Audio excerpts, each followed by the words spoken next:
mo na whaatalo whātu le nea fiafi sofa manu malo Yesu Keriso le ngata il tatu ekalesia isunga i whawhenga inga ma whalitua toi ina mo to whalitua ia mesel pa ia lasi le ekalesia whaatalo whātu fo ia ila to e olo maua maia tatou whasaralaunga e ilunga le Facebook ia mesel ia internet u tatou whaongaina le veitaimi malolo se fo manuia whaaftai nea vanogo tatou whelo ai ilunga le ea whape fo iona watulu matou whaatalofa sia matou tama le sunga le apostolo ia mesel tinai ala vina tu sai fo ima nei veitaimi o tatou mafutanga whaaftai mo a fionga whauina mo upu matango fio lo moli mai whaalo te teleina i matou whamalo sia ile kale sia so soni taimi whinga tā whape nei whaafetai tere lava i lau sunga le apostolo i lau mafoa ia mesel tinai ala vina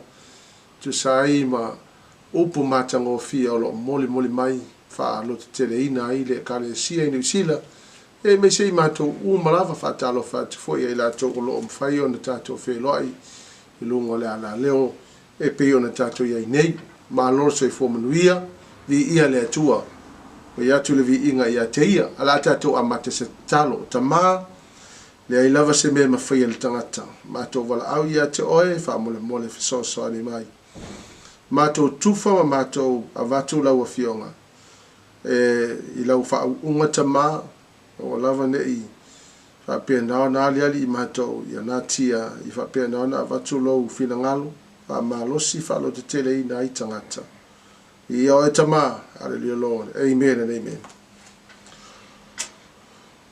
o le mata upu o te tele tono lo whina ngalo le atua e avatu mo le kale sia e whauru tala ina whapea e pule ao le atua e pule ao le atua o le atua to tasi e leisi sina te fai pulenga whaatasi maia pule ao lava o ia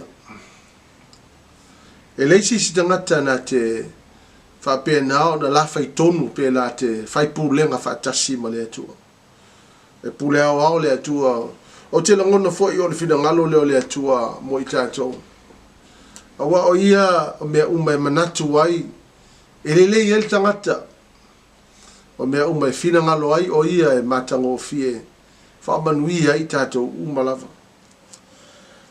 o loo whamau te tono le fionga pa ia le atua lona nau ta inga it's been recorded in the word of God his desire for us o lo maura le mata i ono lona whai upasifuru le la a whaitau mai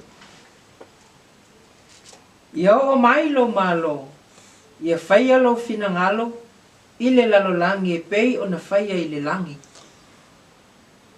o le te talo lea o le te talo na o Yesu lo na o so na whetalai Yesu lo na o so a o tau te talo no tau whapea lea lo matou ta mai o le langi ia pa ia lo swafa o le mea nana so o i whewhe mai ia o mai lo malo ma ia whaia lo whina ngalo li lalo langi e pe ia o na whaia le langi o le nau ta inga leo le atua o le nau ta inga leo Yesu na ia awa o ilona o so o ina ia tatalo ai a lato te talo e te talo whaapea ia o mai lo malo ia whaia lo whina ngalo o le malo lea tala noa i Yesu po le kingdom of God o lesi o na ingo le kingdom of heaven the kingdom of God or the kingdom of heaven is a realm which God reign as king o lona malo la lea o lo o avea Yesu Keriso matupu po lo avea ile atua matupu o le malo lea na o Yesu lona o so o ata talo ia whaapea atu ia o mailo malo o le nono ta inga la leo le atua le lolangi ia au mailo na malo i le lolangi le malo lea o lo o pu lea po lo avea ile atua matupu So se malo lava, iai le tupu. So se kingdom, any kingdom, there's a king. And there are subjects, there are people under the rulership of the king. O le malo la le na o Yesu lona o so au tu te talon fa pe ia o mai lona malo. O le fina ngalo la le o le atu o lo mana o i le lalolangi. O lo mana o le atu ia o mai le malo le atu le lalolangi. O le malo le atu o le malo po le sphere or the realm where God is reigning as king. Ale malo la lea, e leo se malo e whaia i se fina ngalo se tangata. Po se me mana na o i tangata. Po se me mana na o i se atunu. O le malo lea, o le malo e whaia i lo na fina ngalo. A wale wha mai te talo Yesu va mai, pray that the kingdom of God will come and that the will of God is being done on earth. O le malo la lea, pe ano fetu, ele se malo e pula kaka i e langa, i e me fai, ele se malo e pula i se tangata. Ele se malo fo i e fai, e se fina ngalo, se tai po se tangata. O le malo lea, o le malo e fai, e le fina ngalo lea tua. O whangara o tau le nauno te ingo Yesu, fai mai, ele yane e tolu fai upa suma le ono. A wawa whapea lama o nā lo whamai o le atua i le lalolangi. Ua ia au mai ailo nā tali i atua tasi. Ina ia le whano se tasi e whaatuatua i ate ia. A ia maua e ia le ola whaamvau. Ole nauno te inga le ole atua no na malo. Whawhanga mai whamai. Whamai la fionga pa e le atua mai. For God so loved the world. And it was Jesus' intention to teach people to pray that the kingdom of God will come and that the will of God shall be established. Ona olo tu sia I ole concern o le atua I tangata. A le fe mai e alofa le atua le lololangi. Olo no winga la, e lenga tangata kirisiano e alofa, e alofa le atua le lololangi a toa lava. Si olo whaamawina le afionga pa ia le atua, o le malo Israel, po le kingdom of Israel. God was the king. A le malo le Israel, uso le malo le e reina i le atua o i o le tupu. Teo te mana tua fole te mina mana na o i le no Israel se tupu. O whai ati a Samuel, e whai malitala a Samuel, o le umanga nga o kanga ke se lato tupu e peifo, o isi malo. Ia e whai mai le atua a Samuel, whai ia le mela o loto i e lato, o ke ofo la la te lo, o le o te fio no nofo ali, o le tupu. Ia e mana na o asitanga ia le malo Israel, a le malo le Israelu, o le lato tupu o le atua, his name was Yahweh. A le tupu lea, e le malo Israelu, e pu lea vaenga umole, o le o lango tangata. Le malo lea, o lo pu lea tua, e le fia se loko se kupu, e le fia se me manao, e sauno pe, fia se me manao, e ta vita pe, fia se me manao, e se tangata. O le malo le, e sea, o le malo le, e fia le me, e fina ngalo ai le tua. O le fina ngalo fo le tua, e le malo Israelu, ia fia e makua I kusa lava, exactly how God wants the kingdom of Israel to be. Tanielo no mata upo lua o fai upo lusu matasi. O ina o lo fa mawina le pule ao le atua I le lololangi. Ai mai se atunu. E peifo le malo Israelu. Tanielo lu fai upo lusu tasi ia. Ia fo ina te liua tau sanga matau. E ave se ina e ia o tupu. E tofia fo e ia o tupu. E foa ina mai e ia le poto I e o popoto. Ma le mana malama I e o iloa ma faufau. A fonga la o tau le pule ao le tupu lea. O le tupu lea, pe kalikongu I kangaka pe le kalikongu I tangata. A fonga tala lea tu sipa e mai. This king who is Yahweh, he changes times and seasons, and he deposes and he raises up others. Ole pule ao lea le tupu o le malo Israelu e ngake pu lea le lalolangi atoa fa mai o ia na te toe whaatu tutupu o ia na te aveseina o le pule a wao lea lea tua si Yahweh rules a ole mea lea o lai le fina ngalo Yesu Keriso awa o lai e fina ngalo lea tua ia whapena o na ui atu ia Yesu Keriso whamatala i lona oso o le mea lea le fina ngalo lea tua ia o mai le malo meaning ia o mai le pule le atua le lololang ma ia faia le mea lai mana o ai le atua e tūlanga ese ala le malo Israelu ona ile o se malo e pule se kupu pe fai se mea mana o isi tangata po se tupu o le malo e whape na o na faia e tusa ma le mea lai mana o ai le atua o lo mato i wha amala malama mai lai le atua i tu tonu lana fionga le taunga tele o le mele mana o ai le atua e so se malo le lololangi a wa o ie pule a wao o lona malo fai mai ia o mai i le lololangi e na ia faia mea ia i le lololangi e tusa ma wha vai o le malo lea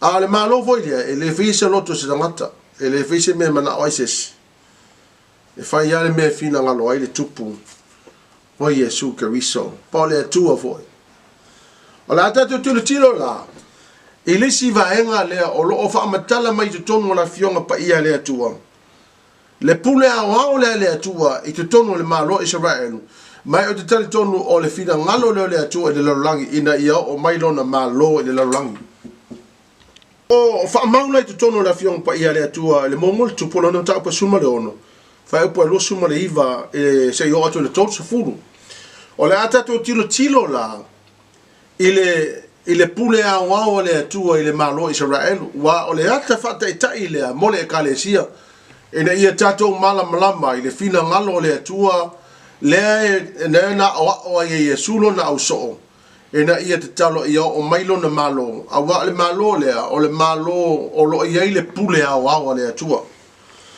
mo mo tu pulon tau pasuma lo no fai pa lu suma le iva e tos fu famole o le tolo se fulu ma le malu o tau sanga o asa le tupu o Utah na fai iai a apole atali o Mary ma tupu o Israelu wa fai foi a apole atali o Mary ma tupu o Israelu i ta Maria i tau sanga i lua fulu ma le lua wa silio na me o le anga o a apole atali o Mary lumo le adliki ya te ila tau umana mua ya te ia.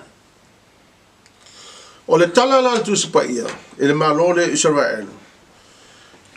Na wha tu e le atua tupu matoe ave ese le atua tupu. E tu sai ma le pule a wao le atua. E pe awha pe malama tatou ina ua vailua ina le malo Israelu se fulu tu ainga na o ilunga le pito ilunga le ta'ua le Northern Kingdom na ta'ua la ia leo Israelu ma le pito ilalo o le Southern Kingdom le ana ia Utah o le ana la tatu tala noa e le pito ilunga le Northern Kingdom taimila leo le whaingua ino Israelu ia ma le malo o Utah ilalo le Southern Kingdom se fulu tu ainga na o ilunga ai nga o Utah na toi lalo le Southern Kingdom ia ma peni a mina le sa le situ ai nga le pe sa fa vai lua tai o le la te tala no le Northern Kingdom fa fonga la o to ele I fai e se loto le tu no fai ele me na lo loto le tangata a le mana ongo le tu sai ai e tasi ale malo Israelu ai uilea sai ai le fina ngalo le tua ina ia au maile na pule awa I te tonu le malo Israelu fa fonga la to ile ma na yo le tala lea o le fina ngalo le tua so se va e nga le nu o Israelu e o ia ile pule le tua every aspect of life o la to tapo inga o la to me ai o la to sau ninga fai o la ko rituals o so se me ala mai fai o le va fe lo io le si malesi o le va fe lo io o le fafine mal tamalo o le va fe lo io matu meti every aspect of life e mana o le tua involve ai ma le pule le tua lo na malo every aspect A mafonga la to le fai upo to su matasi le mea o lo fa matala tu si pa ia le mena to asai le atua ona o le mafai ele o mafai ele malo le atua ona sau a mai le malo le atua i o langa o tangata ia so fai so le mela le o lo tau le fiong pa ia le atua le fai upo to su matasi fa mo le ia ua se mea mamai a te ia ona savali yanga sala yero po amo le atali o ne pata. A ua ia fai a mai a ye se pela le afafine o ete pa ala. Le tupo sa saitonu. Wafola fa mai. O se mea mama ia apo. O se mea mama ia apo. Lona le usita ia. O fa vai o le malo lea. Le malo lea tua. Fa mea o le mea mama. O se mea mama ia te ia lona fai a ma ia Isabela. E tau te loa o le malo lea. E le pule kaka le koe ngā whawhinga e fai a vai ai. O le malo lea o le pule au ma le whasino manga o tangata ma le tau mai a tātou po o peke 10 right, peke 10 left. E au mai umai lea tua. E mana o lea tua involve umai vaenga te itasi o le malo lea. Wa mai la tala just pa ia o se mea mama ia apo le fai po ia Isabela a le mema mafai le tu la ngai le fina ngalo le malo e le mea le o fina ngalo ai le tu le malo a vonga le mena mana o ile tu ai le fai la e fa mai o le atali le o Mary o apo o fai po ia Isabela o le afa fino le tupu o et pa o le Sidonians Saitonu. Al tangata lewe mai o apo ua amata o na ifo o ia i tupua ese. Aisea, langa ua le whaatanga ina le tupu le o apo. Le pule a le atua i o langa o tangata ma me feiso i tutonu le malo Israelu. Fa mai ona ia fai ai lea o le fata faitau langa ma le malu e tapua i e tangata ia tua pa ala ma tua Asera. Fa pea la apo o se mea mama le ilumo le atua.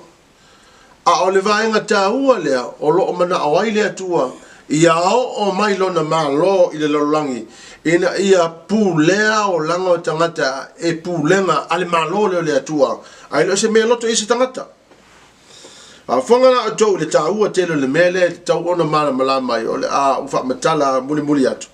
Fai upo tosu mo le lua fa mole. Ua ia whaatu fo i le whata whaitau langa ia pa ala i le whale o pa ala. Na ia whai e Samaria. O ila, fai mai uatili ai o na ita le atua. Uatili ai o na toa sa le atua. Langa e leo whaatanga ina e apo pulenga le malo le atua i te tonu le atunu. A lailo le lea apo. O le malo le atua. Ele fai se me loko ese a apo pe loto ese tupu. Io e faia i le mea o lo fina ngalo ai le tupu o le malo lea. O ia lea o le atua. Ia ai le uska ia le apo. Ele usta ia apo. Ele o faia le mea na mana o ai le atua. A whanga tō fai upa tō sum la wha. O lo o wha matala i la. I le taimi o le nofua inga lea a apo. Sa wha pēnā ona le ona faia ia le loko kaka ia ma tau mo fai ina ia fau le mea wa uma na wha lea o ngā ina i le atua. Ala wa fonga la si fai tau na wha matala. Tō le fai upa tō sum la wha mulmul. O lana no fo inga na fai ai e riko e yeli le peteli. Na wha vai ina e ia ia api ramola na ulmatua. Na whaatu ina fo e ia o na pui se kupola na wii. E tusa ma le afio ngā lea lii. Na ia whetalai mai ai. Na au mai ai o sua le atali o nuno. A whanga la tō le melea, pa mai. O le taimi leo le nofua inga a apo. Sa ieli tangata e sau mai peteli. O lona ingohi eli. Fa mal tangata lea. Na i o te tau mawhai e to e fausia ia Yeriko. A o lea o Yeriko ile Yosua e ono na fai upa lusu ma le ono o lusu ma le fitu famo se fai tau mai a Se no fa mamala mato ile. Ua whai atu fo i o sua ia te ila tau. Ia tau tō i le aso. Ua whape atu. Ia malai e luma o lea li ile tangata e tūlai. Ma toi whaatu le nei a ai o Yeriko. E whaawai ina i lana un matua. E whaatu ina fo i lana wi. Whawhongala o sua lea li. Ua o fo i lona longo le nu uma. Whawhongala o tau le melea. Ole taimena no fo inga a apo. Sa iel te malo leo e sau mai peteri. O hieri. O ia leo o te tau mo whai e toi fausia Yeriko. O Yeriko. Wa umana fitu wina. Wa umana fitu ina lea tua. Ma wha leo nga ina lea tua li o sua. E ono whai upalusu lono lusu mara fitu. A le sau ieli. Wa sau koe mga o koe fau le malo. Wa koe fau ia le a aile na whai atu lea tua. Wa umana fitu wina e le te tau na toi fausia se tangata. Whai mai, ole whatu wina o le wha vai o Yeriko. Na o tila na unu matua. Ai ole wha vai ina o whai te toa Yeriko. Na o tia i malana wi. A whangala o tau ile mea o loo au mai i le loto ma le fina ngalo le atua i le lolang.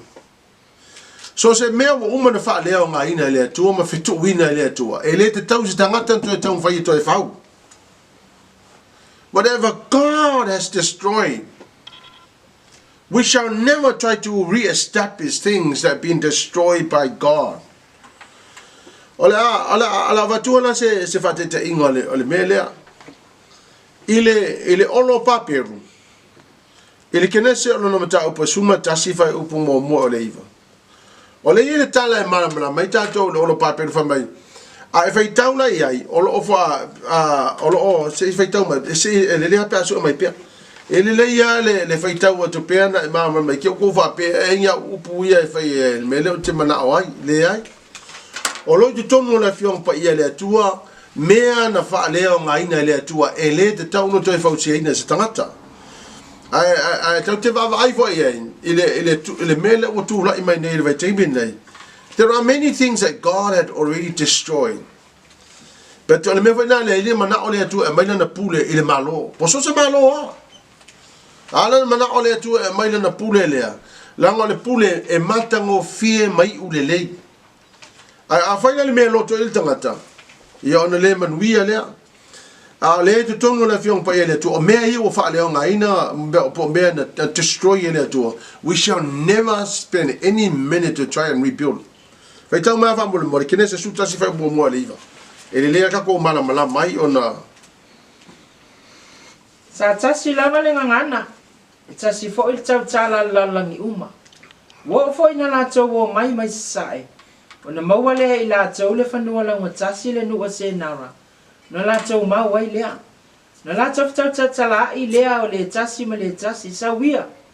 Na tatau whaia ia o maa o mea ma matua atunu ai le afi. Ona whai lea o maa o mea mo la tau maa. O whai fo ile pulu e Mary mo la tau pansina. Na la tau whai ane lea o maia a ai. Ma se olo. Ia o olo na tumutumu i le langi.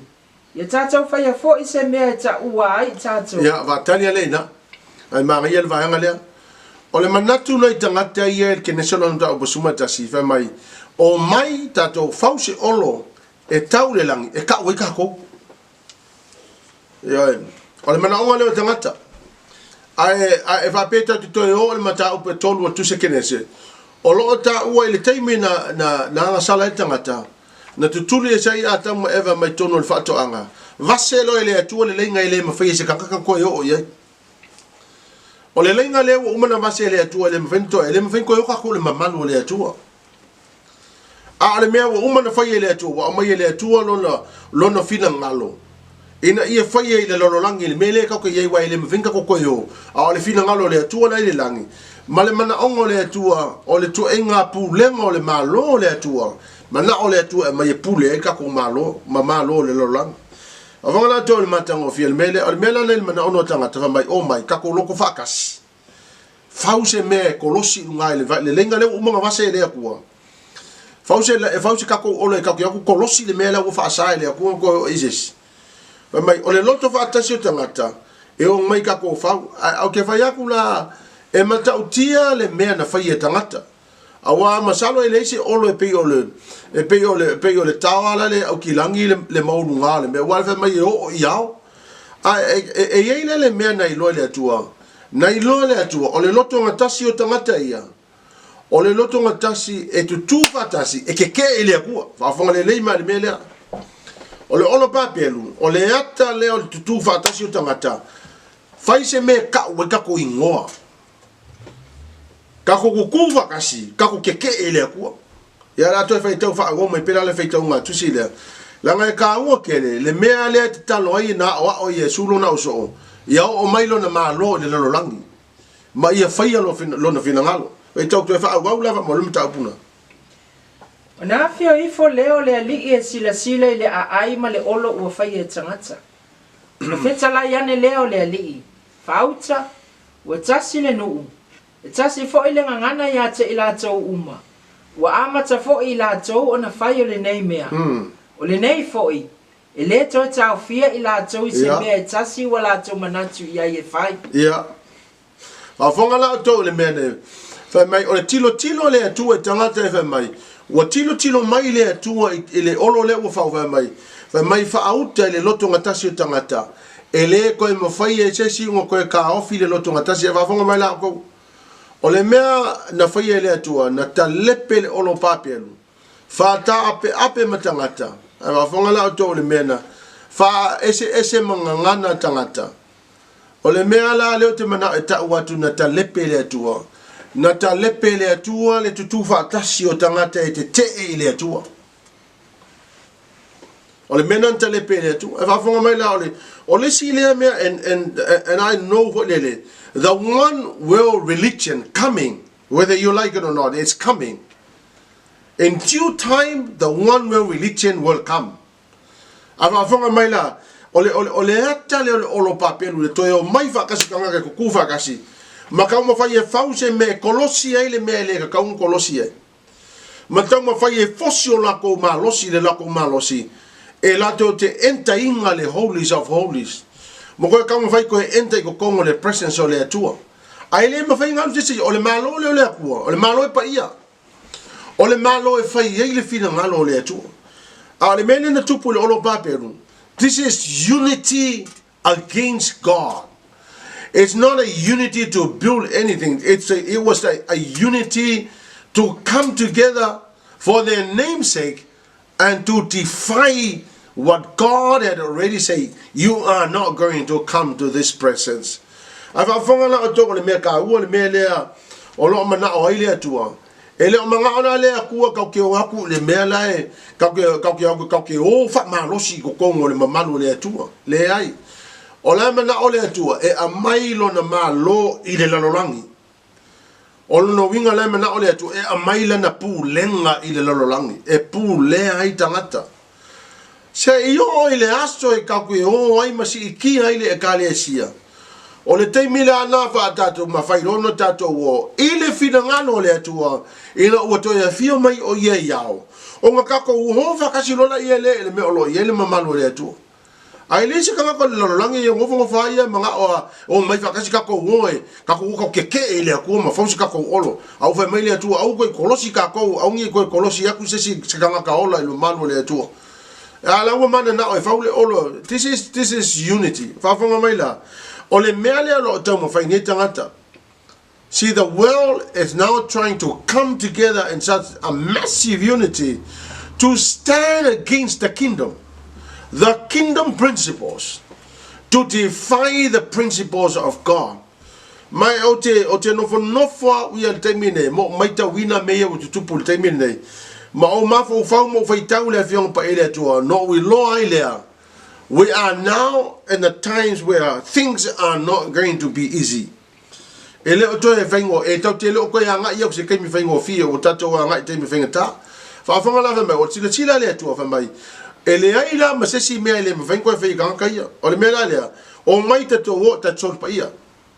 God speaking to Jesus, the Son, and the Holy Spirit. Let us come and destroy what man is trying to do. Avanga to o mea la ia wa wa tale peina le atua ele ka kaunga ko e on ka ngaka ko e fausia. See, this is the kind of unity that God destroyed. Let's not never ever rebuild it. Amen. Ma te tonu fo le mele le fina ngalo le atua. Ole vanga no tolu te mana ai tu fa te le fe ole momul tu pono mta pe sum le fitu fa mo. O ila o tamo fai o te mana ai fa matala ti atato le mafu ango le mea lei ona o mai le mango senu. I'm not talking about the mango tree. I'm talking about dryness. I am talking about lack. I'm talking about times where there's nothing. I'm talking about nothingness, and I'm talking about the reason why. Langa leta ui tonu la fionga pa ia le tua mafu anga meling onga mango le nu. See olo su economists are trying to find out the reasons why the economy is going down. I want to say this with all of my heart. Uwele atua se economy se atunu. Pole a lava me tutupu. Ko e fa yengi pili yoka ka ke mamango ai. Nga pili yoka e fa pe nga lau siusi ai. A ole na ta u te tono la fionga pa ia le atua. Ma o te tino tu foi. Ole mea le na mana o ile atua e o mailo na malo le rolangi. Wa te fa tu a o maile malo le atua le rolangi. Wa o maile na pu le rolangi. No fa tu le the abundance of God will overwhelm society. Ya la tatu vai taula ye mo tu polo no mata pa suma fitu fa mo ia. Fai atu e lia le tisepi.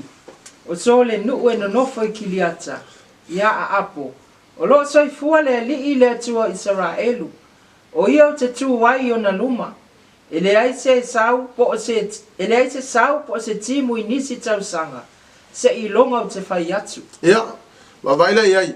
O lana feta la ile atua tau ya Elia. Wa ti ngalo na fina ngalo I mea tangata la fai. I mea apo ma le malo. Tangata o lo pu le malo. Wa ti ngalo fina ngalo le atu.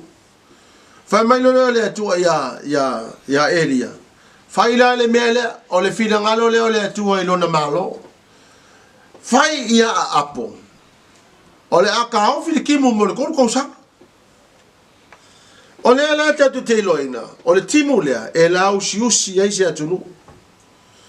A le eise kimu ma manga umala au, le ko eise e le to e fu ni fato anga. Wo o mai leonge, o no wala le mea o le ko eise kimunga. A fonga la tatu ile, fai upe tolu lua fa molmole se o le fitu. Wo o mai fo ina fionga le li ia te ia wa fa ape mai. Tu ia le nei mea, ma e li wane le tui sai. Ma e lafi le alia o kirita. E fea ngai mai o ritana. E te inu fo i le alia. Wa o fai atu fo i le o reva la. Te ta ofi ala ina fa molmole. A fonga mai la to le meta o le te unga le cha. La ngai lo ia notes. Va mai le o le atua. Va fonga mai la fai fo o se kia sanga te fa ola ina. Va fonga mai tala le la fai atu. Ina ua feta lai le atua le mele la tupu. Le to ese timu le tonto sanga. Va fonga mai. Fa mai le atua Elia. Alu o no fonga le la fa sino te do. Le la fa fanga o e manu. Le la fa pena e inu le vai o te providing. Va fonga mai la o le taime o mai le dryness. O kangaka kiri siango tangata e piko e siringa consene e le atua. O te vatu foi. Provision will always come to those that love the Lord. Ale mele o kupu nge le atunu le. Walese vai tolu tau sanga lese la uko yolo. Ale lese la uko yolo ke faku. O le ala su e tangata. Po le ale mafu anga le mea lei o nga o na lolo economy. O le su e tangata po le ale mea lei na matitiva tangata. Le o te vai atu a o na to asa le atua. Ina ua le au maia. Fa vai o na malo e fai eka ko malo. O le tu fai ngata lea. Leo te ilo ina ya uia, ila o fai tau tu le fiong pa ia le tu, e kukusa le lea ma kai minge ka ki o lai. E le ai se ngal te mino lai, e lia. Ma le kai minge ka ko iai. A wafo e a pe ma fai ona install ya principles o le malo lea. I le malo le lorolangi e pe fai ma ia o mai lo malo le lorolangi. O te tali tonu e makua I manguia le atunu. Ia la te fai tau pela, ina ua leai se timu i le tolu tausaga lea o le tala le tusi paia femai ua mamago mea uma ua aoge tagata. There was a lot of lack. O te whai atu fo'i. O le mene o le lack and dryness. O se vaenga e leai se tangata e mawheo no o se o leo kako o leo te mena tua leonge o le tasi iwa o nono. O leo te mena tua iai aongi te tele o Samoa no uva ai au iai. A nā honge. E leo se taimi whainga o fie mo tangata wa ule ini mea ai. Ma o te whai atu fo'i. So se kaimi lava e whapenga o ngā palasi le kimo le atua e se atu no o kaimi piko i sili ngā māgaia. E le tiona a mana o Yesu e o aolo na uso o au tu te talo. Ia o tu te talo whapea. Ia o mai lo malo. Ia whaia lo fina ngalo o te whatu. A o na o mai le malo le atua. Ma install le malo le ai le lorolangi. Ona whai mai le tala tu spai e whai mai. Ona whaia la ia leo lona fila ngalo. No whai atu la ia lea. O le ki munga lava e le koe yeise lak. O se whamanu ianga lea o loo mana o le atua e mai le lorolangi. Ia la tatou wha awau pea wālanga o le fina ngalo le atua. Le mo le tupu ono na matau pe suma le vado. Whai upu e se furufitu o tō suma leiva. E whai ala si umia le tau ngā tusi. Au kia mga whai kau. Ia e malama lama le me leo te tau mwhai e wha matala atu. Ia via fine nei. So le mai lea ngā le atua. A apo ya Elia. O na whai atu ai leo a apo ya te ia. O e o le whaati ngā ia Israelu. Na tani mai lea o ia. E le o au le whaati ngā ia Israelu. A o oe ma le a inga o lo tama. Amen. Whakali ala wha mole mole. Kia oa o ngale tau le mea lea. Wo o lai le si aso. Ua whai mai lea tua ia Elia. Elia. Wo o nele teimi. O le e alu le confront le tupu. Le alu tau le tupu na mafu anga le mea lea. E alua tu la Elia, ai sau le tupu a whangana ato le tala apo na whai mai. O oe la ka ngaka le whai ma whawhika aulu le malo. Ai whai mai le tala Elia, e le o oe le ka ngaka le. O le ami o le anga a lau sunga le kupu le malo, ma le kou ainga.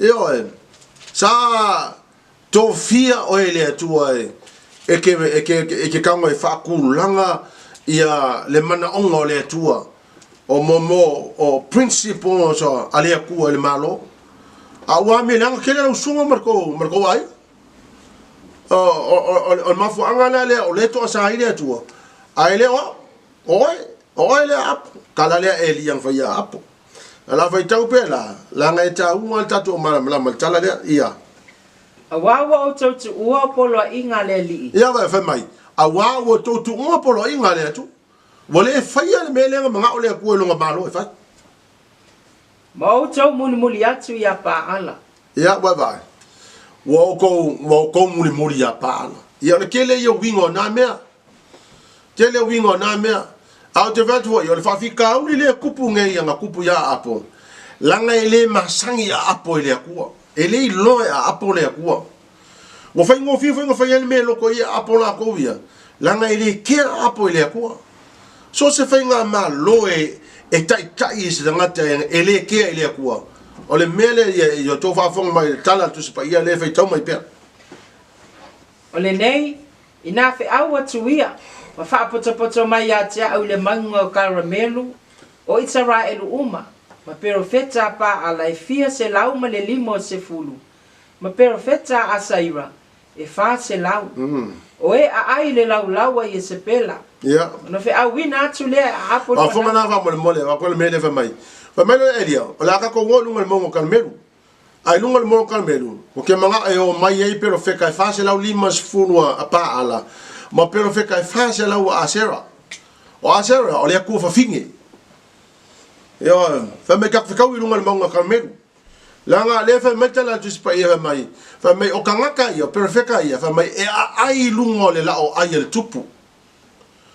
O le fase lau limas furu perfeka paala ma le fase lau perfeka Asera fa mai e ai ko kongo le fale o kupu fa mai e ai lungo le lau Isapela au tangata i o kangaka o lako whapenga o ngā lako whauku a inga le ku inga malo e yeine malo Israelu o te mana o ala fa fonga mai fa mole mole langa ele o se manga ko se pi ele o se me fo ele o ke manga o ai o te tal tomo le fe auna o mai ele atua e te mi fo no to tu le atua ele li mo fa tu le atua ma se fe au a fe mal tala le atua se pi ya e ka u kanga kal mele ya e fa matala ya la to le mafu anga o kanga ka ia o le fa se la lima se fulu o perfeka pa ala ma le fa se la o perfeka asero o la kou ye ai ku kongu i lungo le la o ai al tangata le te ia kaka le kai ka ia le malo i Israelu o la tou la ia o lo la tou fautu eina e le tu ai nga malo le ye le malo le o Israelu ai kai kai la e apo ai fau ku e perfeka pa ala mo perfeka asera ai ki ai le mega mga o ai le akua ki ai le upo le akua ki ai le fau kuanga le akua wale ma faina mai le fau tuanga le atu ai fau le malo ma fo angala le o lo fa pena na to sai le tu fa tau mai pela na fe awina tu le a apol fa na nga uma Israelu wa ia fa poto fo ile au perfecta ile mau nga caramelo na fa la tala tu le o elia le no uma o fa pe atu pe tonte fa le tonu i manatu e lua se ia afea a vai o le ali o le atua ia o tau muli atu ia te ia ai a fai o pa ala ia o tau muli atu ia te ia o le tu fenga tala le o lo fianga ine ma le fenga luenga ona o le mele na fai elia o le confronting o apo malana vaenga ele o se me fai ngofia ya elia a le vaenga la le e te tau wai ona o mai ai la fenga luenga e fa pena na avatu le fe au awa pe mana na o ita to pe le mana na o ita to e ka kaunga mai fe au le e te tau na mai fe au anga te tau le mele na mana o Yesu a olo na so mai ia o mai le malo le tu meaning o le malo le mana o le tu ia o mai ko kongo le lo langi ngai o le malo e ve ai Yesu Keriso matupu e fa le malo le e tu sa manatu Yesu Keriso e fa wai manat e fa wai tangata e tu sa male ma principles o le malo le o le malo la le ele fai se be manga o se ave ma ia faia le fina ngalo le atua i to tono no na malo ia fai tau mai na fai atu leo elia i profeta pa ala ina filifili ia se povi mo o tou ma ia mua na sauni ai e o tou a wai to atele o tou ia o tou vala awa tu fo i le ingoa o tou atua ai awale avane ai se afi na latou ava e leo le povi matuina atu ia te ilatou wa latou sauni a foi ma latou avala au atu i le ingoa o pa ala na amata le tai au wo o le tutono le la wa fa pe atu pa alai ia e fa fonga mai ia te imatou au le ai se leo ele ai se na tali mai na latou filosofi le ile fata fai taulanga na latou faia wo o le tutono le la na tau wemu atu leo elia ia te ilatou wa ia fa pe atu ina mala au atu ia leo tele awa le atua ia po ua tau tala ia po ua alu ese po ua alu se malanga ai lava ua moe ia e te tau ona fangu atu ia te ia na latou vala au atu lea ua leo tele ma latou se le ia te ilatou i polo matui e tusa ma latou tu wo oi na fa amalingi ina i fo le toto ia te ilatou ua mawai le tutono le la na latou perfetane lea ua oi le tu la e fai e le taulanga afiafi a ua fai se leo e le ai se na tani mai pe fa alongo mai una fai atu leo e lia le no uma ua fa la talata mai ia te au una fa la talata atu lea o le no uma ia te ia ona toi teu lea e ia o le fata fai taulanga lea li ina solo ia i lalo. Na ave lea e lia o maa se fulu ma le lua. E tu sama le fai tauina o i tu a inga o atali o Iakopo. O lea na o iai lea fionga lea li ina faapea. E ingoa oe ia Israelu. Na fai lea e ia i la maa, i ia maa o le fata fai taulanga i le suafa o lea li. Ua fai fo ia le utu ua so o ai le fata fai taulanga. O lona te le ua tusa marisea e lua o fua. Na faafu le e ia o fafie, ua pena le povi, ma faa e iai ilunga i fafie. na fai atu lea o ia. Ina fa atu mo mai o kate e fai le mai. Ma sa ai lungo le taulanga mu. Ma lungo o fafie. Wa ia fai atu foi. Ina foi fa alua mai a. Na lato foi fa alua mai lea. Wa ia fai atu foi. Ina foi fa atolu mai a. Na lato foi fa atolu mai ai lea. Wa tafe le vai. Wa so o ai le fata fai taulanga. Wa tumu foi le utu le vai. Wa o le tu la e fa ai le taulanga afi. O na fa ala talata atu ai leo e lia le perfeta. O fa pe atu le li ie le atua o apira amo ma isa ako ma isa raelu. Ia fa ai loe le nei yaso. O oio le atua o isa raelu. O au fo i o lau au na. Ma ua au fai au nei mea uma e tusa ma lau a fionga. Ia e whaafonga mai e ia te au. Lea li ie. Ia e whaafonga mai e ia te au. Ina ia i loa le nuu nei o oio lea li i o lea tua. Wa e whaali liwi na mai o la tau loto. O na pa uifo lea o le afia lea li i. Ma wha umatia ai le taulanga mungu. Ma whafie, ma maa, ma le ele ua miti ia ai le vai sai le utu. Wa i loa le nuu uma. O na wha pa ufa o ai lea o la tau. Ua wha apea o lea li i, o lea tua ia. O lea li i, o lea tua ia. O na whai atu leo e lia ia te ila tau. Ia o tau pupu e perfeta. A pa ala. Awane i sao atu so la tau. O na la tau pupu e le ia te ila tau. Ua ave i fofo i e lia ia te ila tau le a lia o kisona. Mana fasioti ia te ila tau i lea mea. Amen. Wa fonga o tau le mea na tupu le tala lea. O le tolu tau sanga lea. Na whape nao na lea i se timu. Na toi a mata i na ua uma o na fasiotia perfeta pa ala ma asera. O le whawhikauri lea. O le whawhitauri lea sa to asai lea tua. Na mana oi lea tua i te tau o na ave ese le to inga o tangata nei o lo lato whapea nao na lato fautua ina le tupo o apo. Le fe meta la tu sipa iwa mai e a ai lunga le la o ai Isabela. Au tangata la ia na mafua o na taofi le timu. A vole le mai ai le mea lo. Ole vaenga le tauna mala malama i tangata. Because I tell you, the recovery of any economy does not depend on what we do as people. No, the recovery of any economy is when people honor God. Mea moni lava, o no, so se malo, o lo iei tangata keri siano, o lo lako kakalo inga ia koe palasi de kimu. Ma ia toe wha manue ina lea tunu.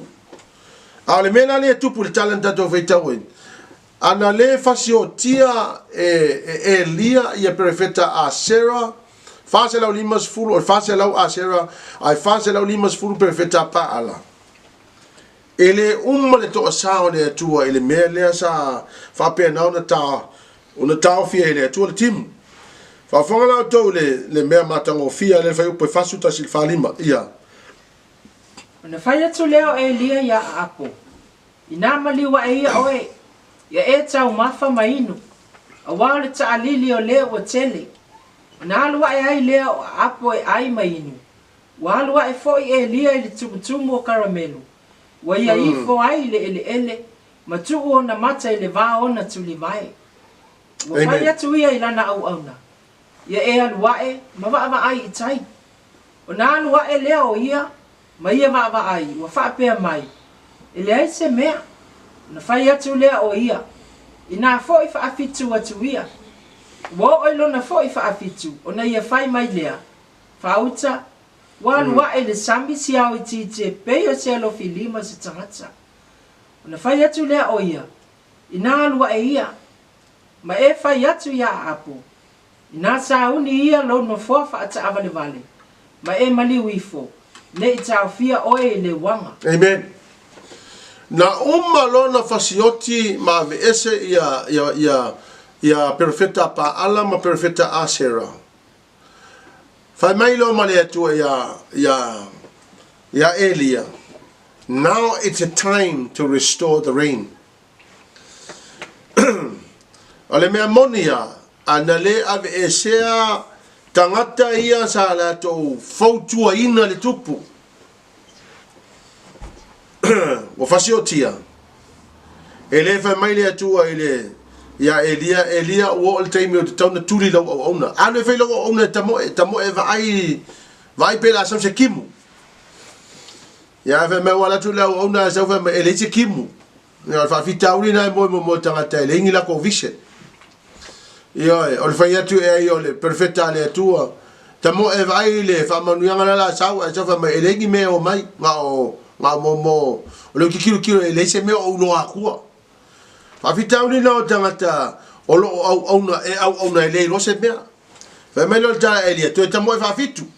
Saul fa fitu e fa maltala le ali fa mai ia le o tilo atu amata. Fa mai lo maltala Elia i la ona. Alu e fa ia apo. E alu nge ke o maua ia ki mua. O le mea la e le fa iunga tala na o te ofo fa mai na alu sol fanua apo. Ai alu ia Elia te talo e fa fetai i le atua lunga le maunga kalmenu. Toi saula ma Elia fusi le lelo na ie momo elo ma Elia fa me lua to Elia kipi sol fongua la kwa momo e kwa Elia kipi kur sol fongua e pasi Elia sol fongua o te fai ate ma tau tia me ma fai na fai ele atua ele mano le atua o lo available ka ngaka. And our job is to confront evil. Servants of the Lord, our job is to confront evil. Awa o mai le atua ya tatou le afo le loto tele ma fai ona fai ai ele fai se fa ma wolunga. Langa o lo fila ngalo le atua na o mai lo na malo le mele na o Yesu lo na so. Tatalo I ho mai le malo. Awa le malo le ngaki koi restoring or principles of le malo le to koi restore our society. Whatever has been destroyed by the devil, the principles and the values of the kingdom of God will restore life, will bring rain and abundance upon us.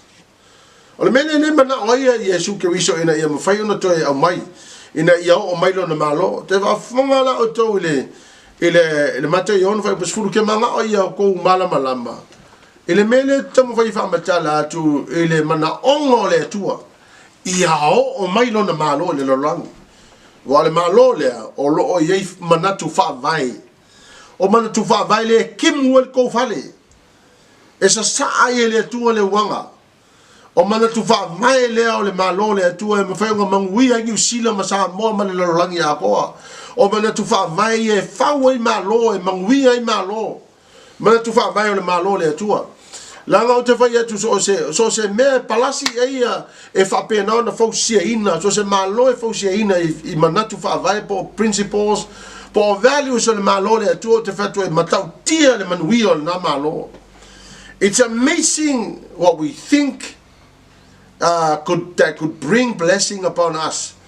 And yet God, in His wisdom, in all of His wisdom, in all of His understanding, knows exactly what's going to bring the abundance upon any nation. Ya ole talo le toya o ye Yesu no na so. La ngai lo Yesu ole kai mea o mai lo na malo le lo lang e mala mai ka le malo le ole tupu o le malo le o Yesu Keriso. Ona manatu malona fila ngalo e fa wele malole e makaukia la mangui ole malole mai o te fatu fo ai ole mele o te tamo fai e fa mamala mang o ngale malole mai ole fa fi kauli le o tupo te mana fo e fa mamala matu tato maftanga nefia I tu tonu le tunu so se tunu wa o lo o ia va enga ese o lo fa pe na na pule tangata o lo mana o le tua ina ia au mai principles o lo na malo ina ia kama nai pe pule ai tangata fa te inga la fa pe ole e to tonu so se malo lava o lo ia me ka religion. Now that's where church comes in. Religion is where church is. So se malo lava, there is family structure. So se malo ye family structure. So se malo ye mo le government po le whainga malo. So se malo ye le educational system. So se malo ye le media. O le media lea o le tato ma le social media o le kioma, any kind of media.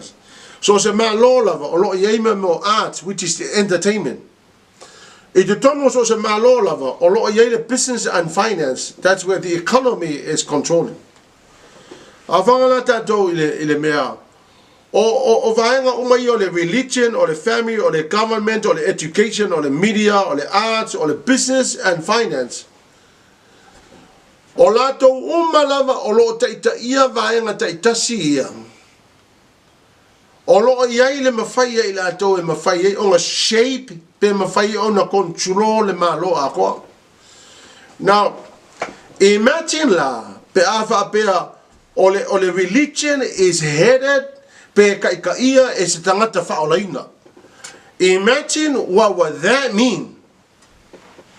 Imagine la pe pea o le family structure so se malo.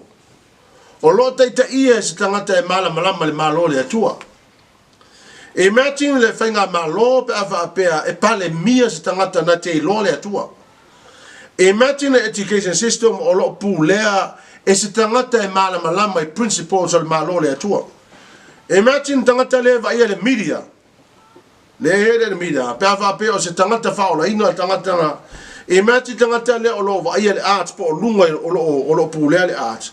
Imagine tangata le ia le business world. Mali economy. Imagine if all of those people are born again Christians. They understand the principles of the kingdom of God. Imagine la te talo le Yesu na fai. Mai ia o mai lo malo i le lololang.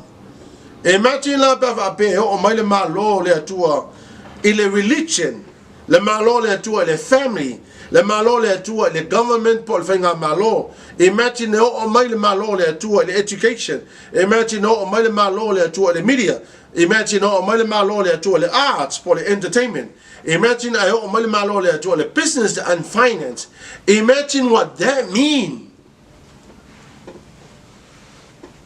Aone na pulea e tangata ia la to te malama principles al malo le atua. Imagine that country will prosper. Because o kangaka ia la ko ke ia ile la ko ability ma fai o nga shape ai ma restore ai ma fa pe na fatu langa i so se malo. Imagine la ole talo le na o Yesu lo na so. Ole mana onga le Yesu ina ia au mailo na fila ngalo e fa pe na on the run na iva nga te tasia. I want to draw your attention, and especially the church. We have focused so much on the church. We have spent a lot of time on church only. We have spent so much time on just the four walls. I ignore ka ko isi vaenga ia o le ala o ka ko ngofu ko ngo le farsa. Ai le ai se ka ke si ang o lo ka mo fai nga ia i vaenga te tasia. Ai o nge ila nga fai kongo le malo e fai e kanga kai le lo le akua. Ia o nga ka ko wo le kai mi fa penge. Ele fai ngo fia la le mele. Awala no le fila ngalo le atua i lona malo le fai mai o mai lo langi fai mai ia au mai lona malo le lo langi o le malo la le atua na te pule o mavaenga e pule le malo le atua le religion po le church e pule le malo le atua le family e pule le atua le government e pule le malo le atua le education e pule le malo le atua le media e pule le malo le atua le arts e pule le atua pisingisi an economy. Now listen, this is what I am noticing. Observation. The crucial part of the church is not just the four walls. The crucial part of the church is for us to take the gospel and to go into every sphere, every sphere, into every sphere of societies.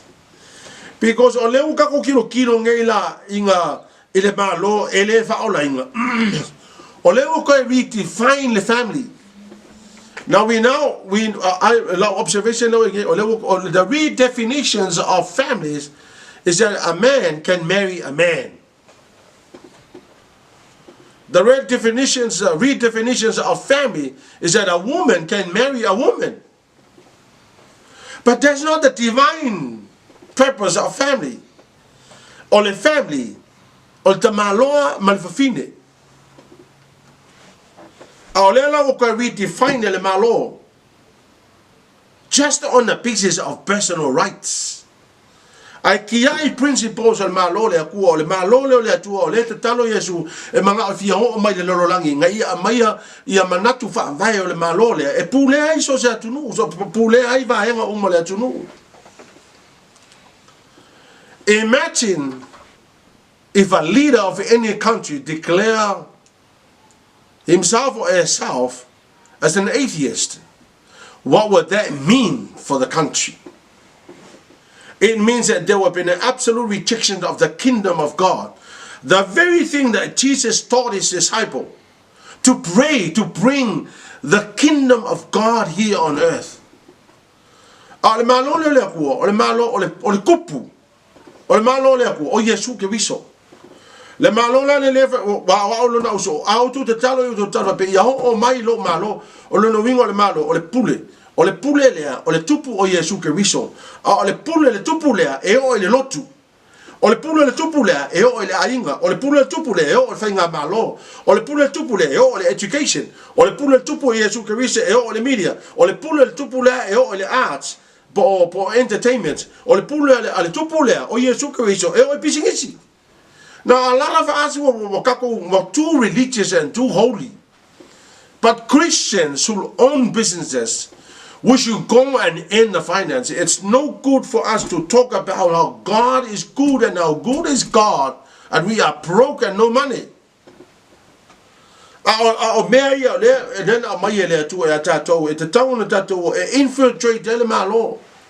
I honestly believe was a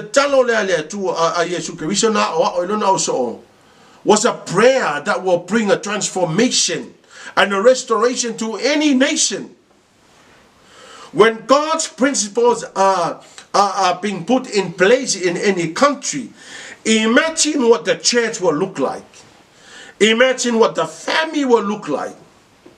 Amen? Imagine what the government will look like. Because I tell you, ia mo pulenga e le kalikongu le malo le akua mai le ngi pulenga e fa vai le kusipa ia kalo fai le me le au ia nga ku o te fai atu foi o le te tano le Yesu Keriso fa mai ia o mai lo le malo le rolang ia fai al fina ngalo le atu ke le aku le si mo kwa ile fai al fina ngalo le aku pe o ka ko ku pe o sira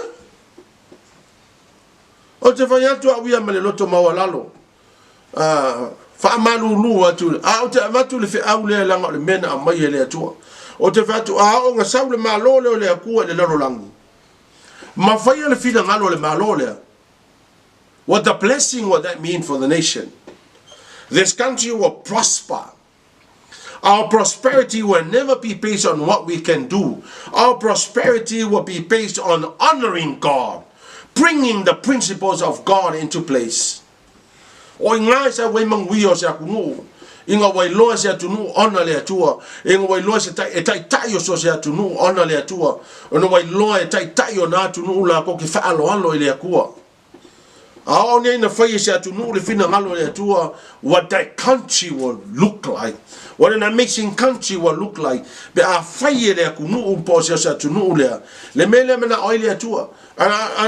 I'm thinking, what a challenge for all the Christians.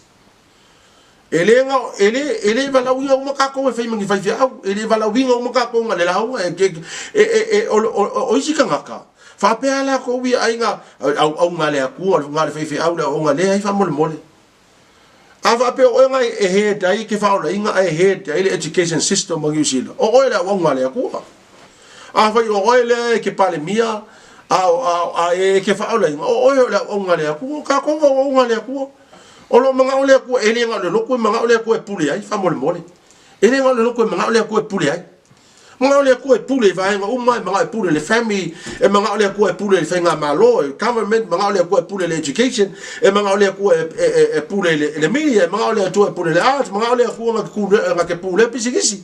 Well, if all of this is being controlled and lead by Christians and every department is founded on the Word of God, what an amazing country that will look like. Church, ole kako kali mandate nga mai le akua. Ele na tono le falsa. Ole mandate wa mai le tua ile kalesia. Ole tatu te talo fa pea. Ya le tua ia o mai lo malo. Ia faia lo fina ngalo le langi wa ke fa ku a nga fa ku le malo le tua le langi. Ele fa pe to sa le tua le fina ngalo le tua mai ole fa vai le. O langa pu lenga yo langa o tangata. Ma ia faia lo na fina ngalo. Whenever any department is headed and founded on the principles of God, you can be certain and be assured that that department will look so amazing, leading that department by the principles of God, where religion is led by and founded by the principles of God. A family is a man and a woman, not a portion, but protecting life and honoring life. Fainga malo lo fa pe na pu lea e se tai na te lo le tua. Awa so se tai na te le lo le tua e mo ki ngo fa I unga umai fa e fa ia ma fo ka. Ele fesilinia le kua e fa ia le me lo ka ia. Awa ele o le nata tai na te le lo le tua. O mai o te fa ia tu fa ia ma le lo to mo la lo. O le kasi le avanga ka we ka ngo kilo ia ka nga ka fa o la inga. O le tatu te talo le fa mai Yesu. Ai se a wa fo le fina ngalo le Yesu ia fa lo na fina ngalo le lola. Pe o na fa le la. A o nge la inga pulea e ni tangata la to te lo le malo le. Ia vaenga ia ka pe o le religion where church is, or the family, or the government, or the education, or the media, or the arts, or the business and finance. O na tato lolo la ia lea.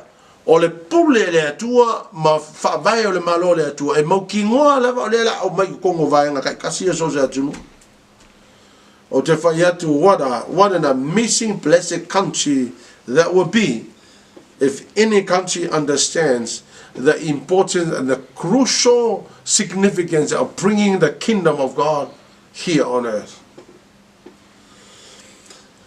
O te mana ala fa uma le upo le atua le fiafi nei I le lua no fa inga tupulo no matau pe fitu fa upa suma le fa o la te talo ia o mai le fa malo longa le atua le lau ele nei tau te nono foi la te talo le a le na mea o lo fa moe le atua ia tatou nei o fa o la ina tatou te fa tino ina le mea lai le fatu le atua ma le mana onga le atua Tato te talo ia o mai lona malo I le lololangi.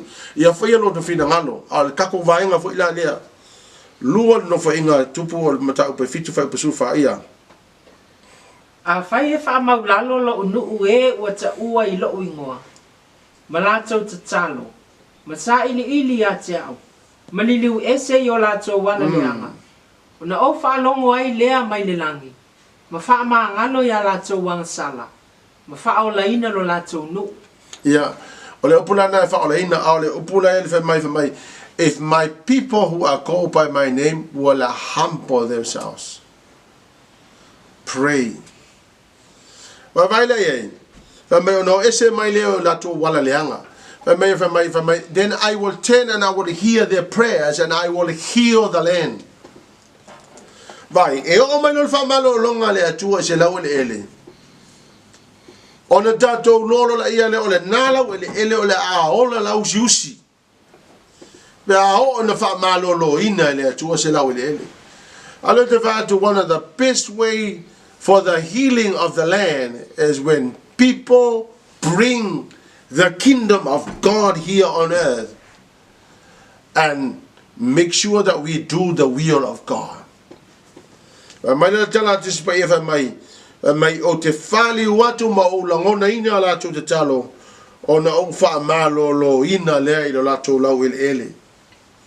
I want you to understand that when rain arrives and when rain comes upon earth, and when any nation bring the kingdom of God here and establish the kingdom of God here on earth, and then use the principles of God, if I be now the whaavai e se atu nuu ma matanga luenga te itase se atu nuu o na whaaliu no leo tātou ne u whaolaina wa tātou salamo mata o ka kongi o ka o tsoa whaole atua whai mai o na sau no leo le atua e whaamano lo le lau ele ele o le alau te loa au na whaamano lo le atua lau ele ele manuia tātou whanau o le lau susi le economy a pena na manuia ka ko pisingisi ele ko ingi me ko struck ko ngaka o la va pena na saule atua e fa maila na fo e le mala mai ka ko pe a o ne ina tato o mai le malo le atua e fa vai ele lo lang. Well, honestly, I have observed in the last few weeks, I have observed me o lo tupu yo o tafa ma o wi lo ai o le tele o fai unga e fai o fai I lunga mo mua o le fefe lo na lua o fai unga I o fai lunga o le manatu o le tangata ia ai o te lei loa po o fea o iai le malo o le matatalo le a Yesu na wa o iluna o so a o tu te talo whapea ia o mai lo malo ma ia whaia lo finangano le lau ele po le larolango o te whātu le kalesia ia e mesia I lato o lo whafonga mai o te whape atu ma le loto maolano e le ai ia se sina te au maia le file mu ma le manuia I se atu nu e na o Yesu Keriso o lona mana onga fo ile na o lona o so o te talo ina ia o mai lona malo a walai loa le le Yesu a o nei na establish lo na malo I le lolang ma fai e tangata le finangalo le atua e matautia le whamanuianga le atua le nā tunu. I pray that God will speak to you, and I pray that you will understand your role as a Christian and as a servant of the Lord, that we will all come together and pray this prayer. Pray that the kingdom of God will come, that the rulership of the King will be established not only in our lives but the world and in any country. I pray that the principles of the kingdom of God shall be established in every department of any country, including New Zealand. I pray for the healing of this land, because I know when this land is healed, I know that blessings will come, and those blessings will cover Christians and non-Christians. I pray that you will know the will of God for your life, and I pray that you will all and we will all come together to do the will of God here on earth. May God bless you, and I pray that you will understand the message. And I pray that the Holy Spirit will help you understand. God bless you. Let's pray. Father, we thank you.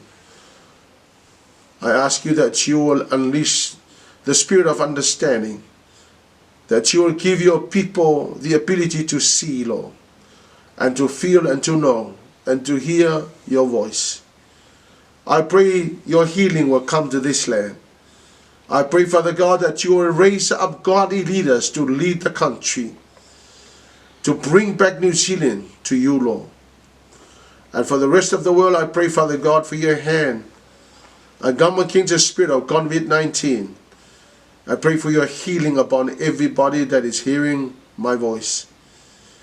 May your name be glorified. We give you all the glory and honor and praise. We give you Oh, the hallelujah, the amen, the praise the Lord. May your name be glorified, Lord Jesus, now and forevermore. Amen and amen.